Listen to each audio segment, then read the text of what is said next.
I've been here in my bedroom doing some of my old ballet moves. I have a wonderful playlist on YouTube with the Nutcracker and the Sleeping Beauty dances that I've done in the past. Years and years and years of ballet, about 18, along with jazz, tap, and modern dance as well. It's fascinating to kind of let myself do this, where I'm in the privacy of my own home. I have the music on. I can sometimes follow the choreography that I had maybe 20 years ago up on stage doing. And then it's also been really fun just to allow my body the free form of movement. What's been interesting is kind of playing with this movement tonight and then also looking at the class I have that's coming up about success.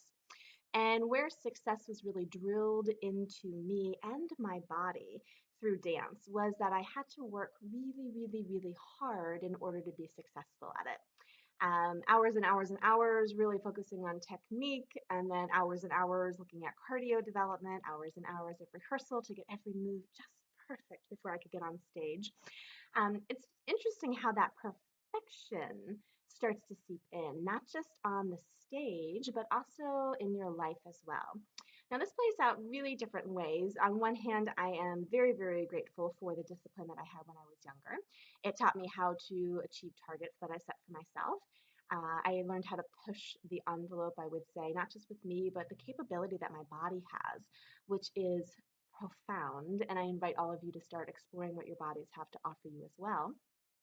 But also where this kind of perfection, work hard for it, discipline, gotta do it every day, really started to seep out, not just in the dance studio, but also throughout my life. If you've been kind of following me or watching some of my videos, you know one of the ways I've been working lately is relaxing into change, giving up the fight, giving up the perfection, giving up the proof and the defense that we all go into, and just letting myself relax into me and letting myself relax into my body, which is kind of what this movement play was tonight, being able to move around, play with the choreography, because that makes my body happy to remember that, and then also just allow myself to kind of wiggle. Turn, jump, move, sweat. It's been delicious, delicious. But it's also interesting to look at for yourselves. Where were you taught that hard work, the perfection factor, was the only way to really be successful at something?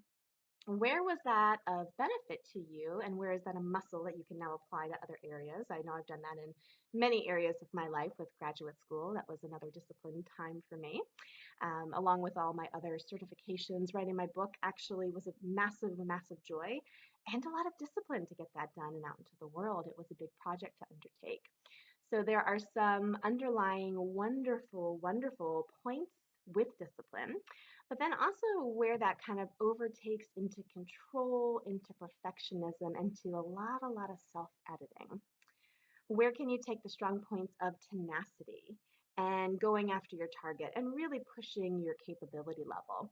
And also at the same time, relax away from control, relax away from perfection, and allow yourself the free form of movement and fluidity in your life.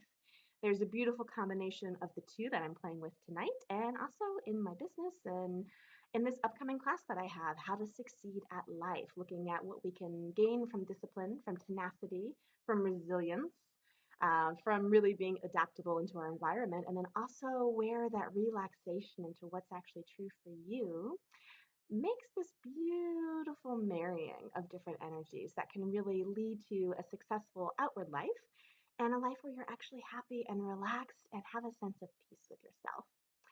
So I invite you to come play, and I'll talk to you soon. Off to dance some more.